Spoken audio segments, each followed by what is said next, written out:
big problem is getting out to there, which is where the track is and all the slot car stuff.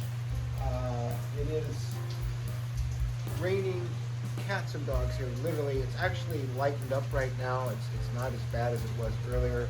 We've had tremendous flooding here in Ventura, washed out roads, overflowing rivers, all of it. And we've been very fortunate where we are that we haven't faced much of that. Thank you for putting the great wash outside the main street that collects most of the water. So let's go out back where it's dry, I hope, and take a look at a couple of cars. Okay, so we're inside. We got in here safely. It took an umbrella, but it's actually slowed down a little bit now. So here we are at the track. There's track using the selfie stick. You know, I never did like these things, but they work well, and hopefully the mics are working well too. I believe they are. Yes, they're both green this time. Yes, they are. So let's get on with the show. So what you're seeing down there is a dog, and that dog knows something. What do you know, Rosie? What do you know? Is there something in this pocket? Is there? She's very dark, so you can't see her that well. I keep treats for her because I love her and I like keeping her happy. So, meanwhile, over here on my editing system, which is extensive for making films, I am downloading the professionally paid version of DaVinci, which I have used the free one for quite a while now, and I really like it. So, sorry, Adobe Premiere, this is much better. And so far, I have. Oh, how do you like that? Failed network error. Lovely. I have to download it again. Aha! You can resume it if it fails to download. That's nice because this is 3 gigs. And so I've got 40 minutes to go. And we'll be editing the show on this. I've been doing it all along on the new version, the free version of DaVinci. And that's what really got me to like the program a great deal over that Adobe Premiere, which I've been using for literally years, since the 90s, for all my filmmaking needs, and I just like this one better. But this is a slots car show, so let's talk about slot cars. Although it is pertinent, what I use to edit with. It looks to me like my lens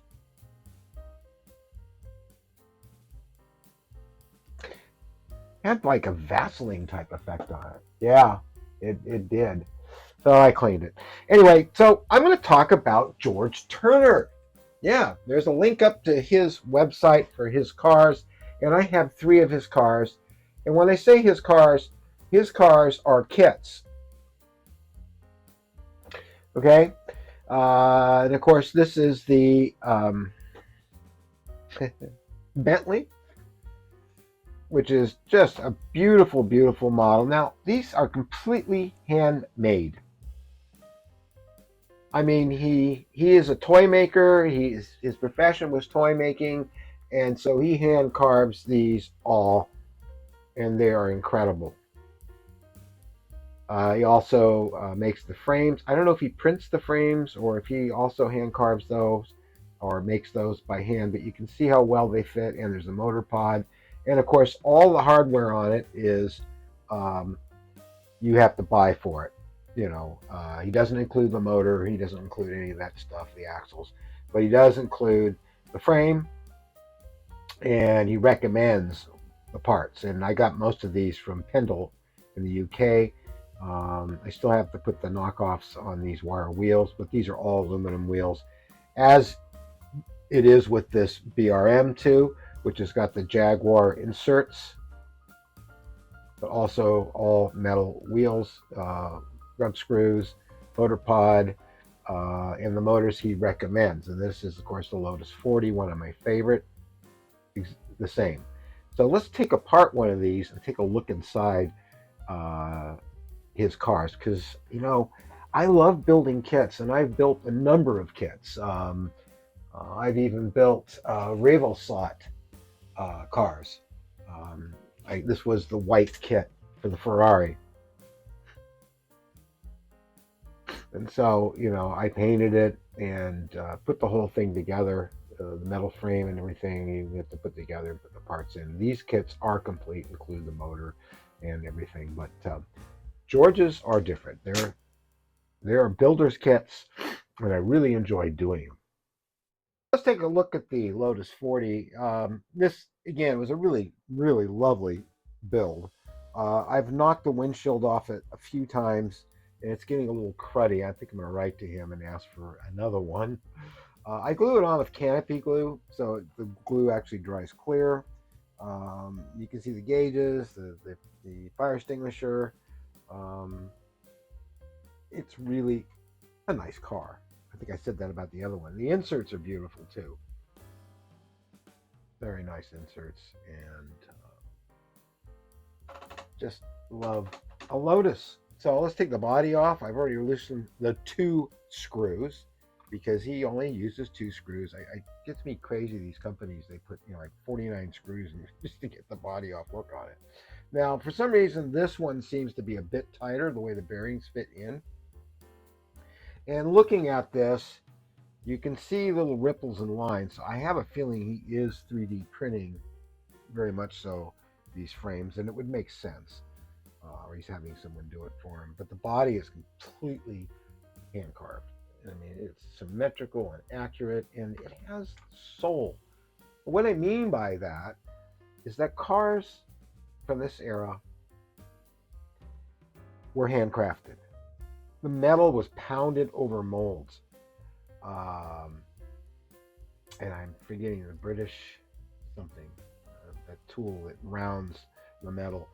Um, and so they had a look of being handcrafted to them. Whereas today everything is CNC milled and 3D printed and everything. Everything's precise and crisp. It just sort of lacks soul. And so this car was built by human hands and human tools and hand craftsmanship. And so by George handcrafting the car, it has the right look. It just has that feel. When I get 3D printed bodies and stuff, I kind of have to breathe a little bit of life into them. So with his kits, they're already that way. So looking at the inside, the motors here, there's the motor pod screws, so you can adjust the motor pod and loosen it as much as you like. Now, he recommended a gear setup for this that is metal to metal, and I really wish I hadn't gone that way. I really want to change this crown gear out um, for a nylon one, because we're going to run this at a track, and you'll see what I mean. It makes a lot of noise. It sounds like a meat grinder. You can see the aluminum wheels, um, and they're all aluminum wheels. I prefer, if I can, to have all aluminum wheels. Now, this one, you can see where the screw goes into it. The tires, which I got from Pendle, were excellent. You can see these don't fit that well because the old tires were starting to rot out on me already. I've had this car for a little over a year, and these are, I think these are urethane tires, and they're not correct. So I have to order some new ones, but they work a lot better than what I had on there. So I'm going to close this car up, and we'll go on to the next car. So here we are in the Bentley, and this has 4 screws because there really wasn't another way for him to do it. You can see where he has the stems for that.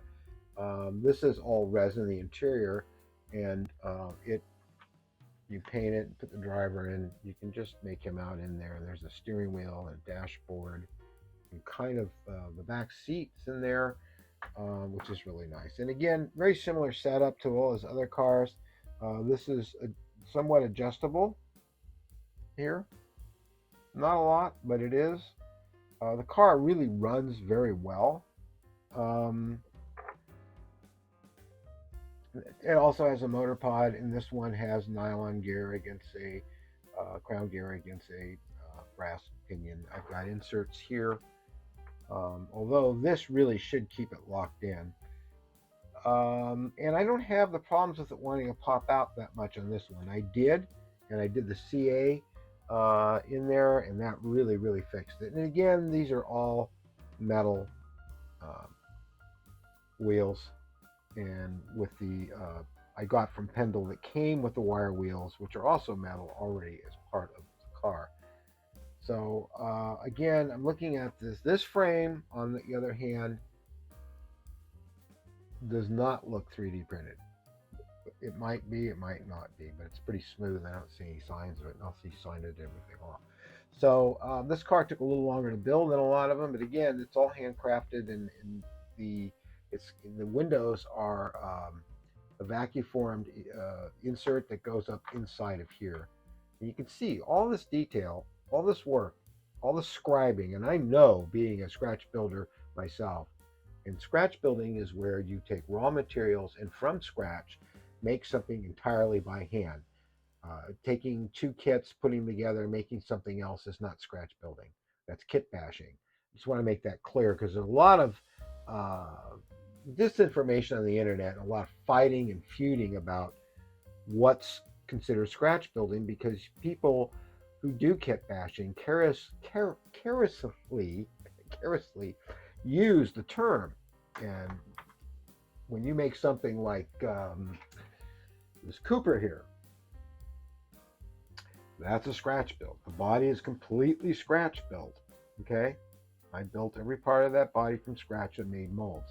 Yes, the frame is not scratch built; it's a bear dog uh, frame. So, but when it refers to making a body and you carve it all by hand, you make a mold, that's scratch building. So, let's put this one back together and let's run these cars and check them out. Okay, let's take a look at the Lotus 40. God, it's one of my favorite cars. That's why I own a 124 scale one too. Let's run it. You hear that sound?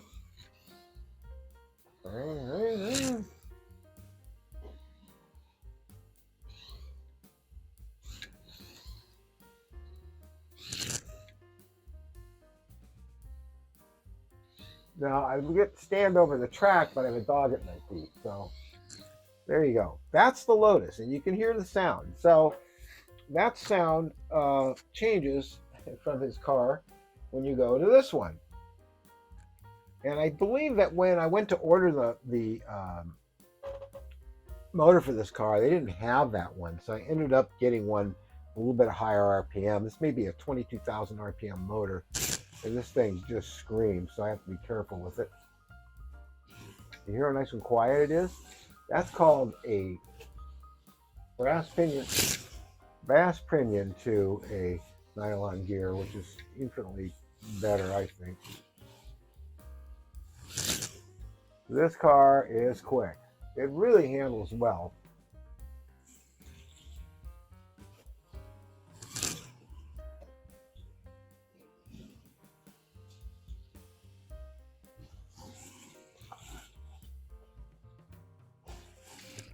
So this car is a lot quieter than the Lotus 40, and that's because of the brass pinion and a nylon crown gear. So now we're going to switch over to the Bentley. And I recently put new brushes on this, so hopefully this will be. I've had problems getting this car to run really smooth. It's also pretty quiet. It's also very, very smooth. And I was able to get the correct motor for this. So it's not overpowered. And more power is not always the best thing. It does not like that hairpin. You can see the tires are really, really good.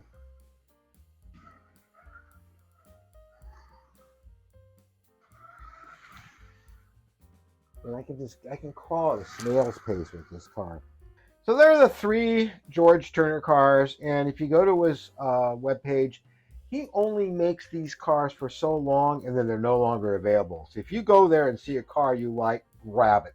They're very reasonably priced, and the shipping is really quick. See how it comes all the way from the UK. I've never had a problem getting a car from him. Never got a bad kit. I can't recommend his cars enough. So that does it for this slot car fun. I know it was a short one, but I just wanted to test out the mics. I wanted to test out working in the now paid for version of DaVinci Resolve Studio 18, which I'll be editing this video on, and there's the three cars back there. I got them in frame with the selfie stick. My nose itches, sorry. There you go. Anyway, I hope you enjoyed Slot Car. I hope you enjoyed Slot Car Fun this time, and we'll come back for more. I will try to post these um, on Sunday regularly. Honest. Hit the like button if you like it. If you like the program, subscribe. There's lots of other stuff on my channel besides slot cars. If you're not into slot cars, there's model airplanes. There are RC submarines. There are sculpting and making masks and monsters and movie effects. And I know I'm forgetting something. Did I say RC airplanes? And oh, I've got rockets. Okay, I'm gonna shut up. See you next week. Thanks for watching.